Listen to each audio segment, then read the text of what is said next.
ஆசிரியர் பெருமக்களுக்கு வணக்கம். அதாவது இப்போ உச்சநீதிமன்றம் தகுதி தேர்வு, ஆசிரியர் தகுதி தேர்வு கண்டிப்பாக எழுதணும் அப்படின்னு சொல்லிட்டாங்க.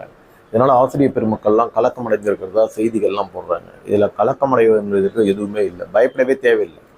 அதனால் முதல்ல இந்த வீடியோனுடைய பதிவுக்கு காரணம் என்னென்னா, ரொம்ப ஆசிரியர் தகுதி தேர்வை ரொம்ப எளிமையாக நீங்கள் வெற்றி அடையலாம் அப்படின்றதுக்காக தான் சொல்ல வரேன். ரொம்ப சிம்பிள் தான், இது ஒன்றும் பெரிய விஷயம் கிடையாது. அதனால் இது கட்டாயமாக எழுதி தான் ஆகணும் அப்படின்னு சொன்னால் சந்தோஷமாக எழுதுங்க. ஃபஸ்ட் அட்டம்ப்டே கிளியர் பண்ணலாம், ஒன்றும் கஷ்டமே கிடையாது. நீங்கள் படிக்க வேண்டிய இடத்த பிளான் பண்ணிவிட்டு ஒரு செலக்டிவ் மைண்டோட நீங்கள் பண்ணிங்கன்னா கண்டிப்பாக ஜெயிக்க முடியும். இல்லை நான் ஒரு பெஸ்ட் டீச்சராகவே உண்மையாலும் வரணும், இது இப்போ இருக்கிற டீச்சிங்கோட இன்னும் சிறப்பாக டீச்சிங்க்கு வரணும் அப்படின்னா நீங்கள் முழுமையாகவே படிக்கலாம். அதாவது அவங்க சொல்கிற மார்க்கில் ஒரு 150 கொஸ்டின்ஸ்லாம் 140 கொஸ்டின்ஸ் கூட அடிக்கிற அளவுக்கும் இதில் ப்ரிப்பேர் பண்ண முடியும். அல்லது அவங்க எலிஜிபிலிட்டி எவ்வளோ கேட்குறாங்களோ அதை விட ஒரு 10 எடுத்து பாஸ் பண்ணால் போதும்னு நினைக்கிறவங்களும் இருக்கலாம் இல்லையா. நீங்கள் எடுத்துக்கிற மைண்டை பொறுத்து இருக்குது. ஆக மொத்தம் இல்லை ஃபெயில் ஆகிறதுக்கான வாய்ப்புகளே இல்லைங்க.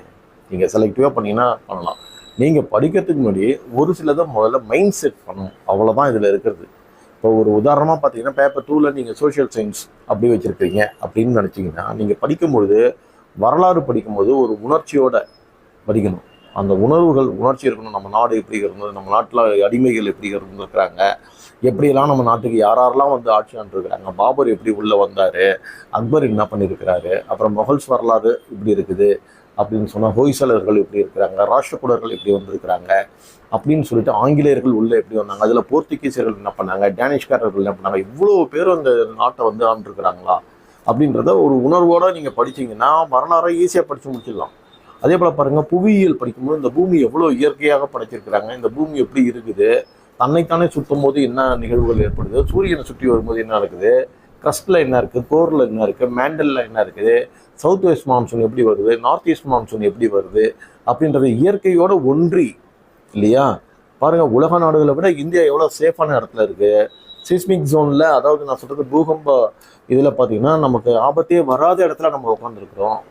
அப்போ இந்தியான்றது எவ்வளோ அருமையான இடத்துல நம்ம இருக்கிறோம். நம்மகிட்ட பாருங்கள், ரெட் சாயில் இருக்குது, பிளாக் சாயில் இருக்குது, அலுவியல் சாயில் இருக்குது, லேட்ரைட் சாயில், எல்லா வகை மண் வகைகளும் இங்கே இருக்குது, எல்லா வகை பயிர்களும் இங்கே இருக்குது. இப்படின்னு இயற்கையை ரசித்து படிச்சிங்கன்னா புவியியலும் படித்து முடிச்சிடலாம், ஒன்றும் கஷ்டமே கிடையாது. வரலாறு பகுதியில் உங்களுக்கு பார்த்தீங்கன்னா சோஷியல் சயின்ஸில் உங்களுடைய சப்ஜெக்ட் மார்க்லேயே நீங்கள் அடிக்க தூக்கிட்டு வந்துடலாம். அடுத்தது தமிழ் இல்லையா, நம்மளுடைய தாய்மொழி, உயிர்மொழி.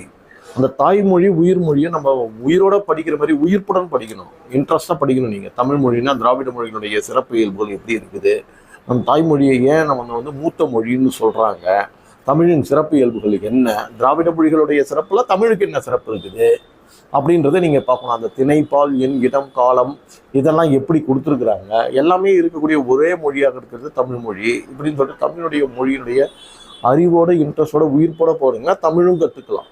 நீங்கள் அப்ளைடு மைண்டாக படிக்க வேண்டியது என்ன அப்படின்னு பார்த்தீங்கன்னா, உங்களுடைய அந்த சைக்காலஜி பேப்பரையும் உங்களுடைய ஆங்கில பேப்பர்லாம் இருக்குது இல்லைங்களா, ஆங்கிலத்தை கூட நீங்கள் இலக்கியமாகவே எடுத்து படிக்கலாம். நீங்கள் படிக்கும் பொழுது அப்ளைடு மைண்டில் சயின்ஸும் சைக்காலஜியும் நீங்கள் அப்ளைடு மைண்டில் படிக்கணும். படிச்சிங்கன்னா கண்டிப்பாக ஜெயிக்க முடியும். இப்போ பார்த்தீங்கன்னா லாஸ்ட் டைம்லாம் பார்த்தீங்கன்னா, லாஸ்ட்டாக நான் சொல்கிறது ஒரு 10 இயர்ஸ் பேக் முன்னாடி லாஸ்ட்டு டெட்டு நடந்தப்போ பார்த்தீங்கன்னா என்னால் இன்னமும் ரொம்ப இதாக சொல்ல முடியும். படித்ததில் இப்போ நான் சொல்கிறேன், கடலூர் மாவட்டத்தில் பண்ருட்டி அரசு மேல்நிலைப்பள்ளியில் வேலை செய்கிற ஒரு தம்பி என்கிட்ட படிச்சிருக்கிறாரு. அவர் டெட்டில் அருமையான படித்தார். சோஷியல் சயின்ஸ் தான் அவருடைய ஆப்ஷன்ஸ்.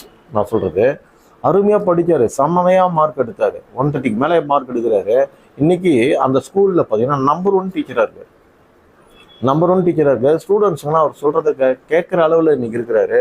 அவர் பார்த்தீங்கன்னா இந்த ஸ்கவுட் மூமெண்ட்லேயும் என்சிசி மூமெண்ட்டில் ஒரு முக்கியமான புள்ளியாக இருக்கிறாரு. அவர் கீழே ஆயிரக்கணக்கான மாணவர்களை வழி நடத்தக்கூடிய இடத்துல இன்றைக்கி இருக்கிறாரு. இதுக்கு காரணம் பார்த்தீங்கன்னா, ஒரு நல்ல ஆசிரியர் தகுதி தேர்வு சிறப்பாக படிச்சுட்டு போனார்.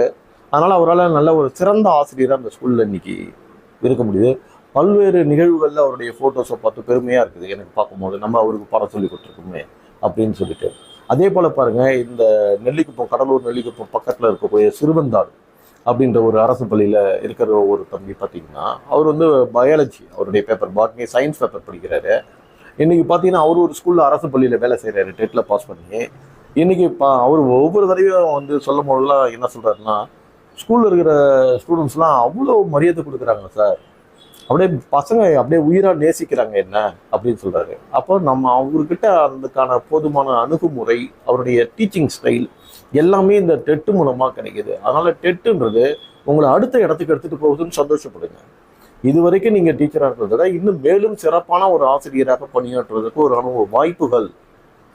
உங்களை ஒரு 100 மாணவர்கள் மதிக்கிறாங்கன்னா இதன் மூலமாக ஆயிரக்கணக்கான மாணவர்கள் மதிக்கக்கூடிய இடத்துக்கு நீங்க வரீங்க அப்படின்னு நினைச்சு நீங்க இந்த தேர்வை போனீங்கன்னா ஃபர்ஸ்ட் அட்டம்ப்ட் அட்டகாசமா படிக்கிறது மட்டும் இல்ல, உங்களுடைய சர்வீஸ் இன்னும் 20 வருஷம் இருக்குது, 30 வருஷம் இருக்கு, 10 வருஷம் இருக்குன்னா மாணவர்களால் போற்றப்படக்கூடிய இடத்துக்கு உங்களால் வர முடியும். மாணவர்கள் போற்றக்கூடிய இடத்துல இருப்பீங்க. சார் நாங்கள் ஏற்கனவே மாணவர்கள் போற்றப்படத்துல இடத்துல தான் இருக்கிறோம்னா வணங்கக்கூடிய இடத்துக்கு வரக்கூடிய இடத்துல இருக்கலாம். அதனால டெட்டை பார்த்து பயப்படாதீங்க. டெட்டு எழுதி தான் ஆகணும்னா ஒரு கை பாருங்க, பார்த்தலாம், ஒன்றும் பயப்படாதீங்க. அதனால ஈஸியாக பாஸ் பண்ணலாம். உங்களுக்கு சந்தேகங்கள்லாம் வந்ததுன்னா இது மாதிரி ஆர்ஃபன் ஸ்டடி சென்டர் அதனுடைய ஃபோன் நம்பர்ஸ் கூட கீழே அந்த வீடியோஸில் வர்ற மாதிரி கொடுக்குறோம். நீங்கள் காண்டாக்ட் பண்ணி ஏதாவது டவுட்ஸ்னால் கூட கேளுங்க, சொல்லித்தர என்னென்ன எப்படி படிக்கலாம்னு சொல்லி சில ஐடியாஸ்லாம் கொடுக்கலாம். அதனால் நம்பிக்கையோட படிங்க. All the best. Teachers day அதுவும் உங்களுக்கு எல்லாருக்கும் வாழ்த்துக்கள் இல்லையா? அடுத்த இதில் நீங்கள் ஒரு சிறந்த ஆசிரியராக வர்றதுக்கு எனது மனமார்ந்த வாழ்த்துக்கள். தேங்க்யூ.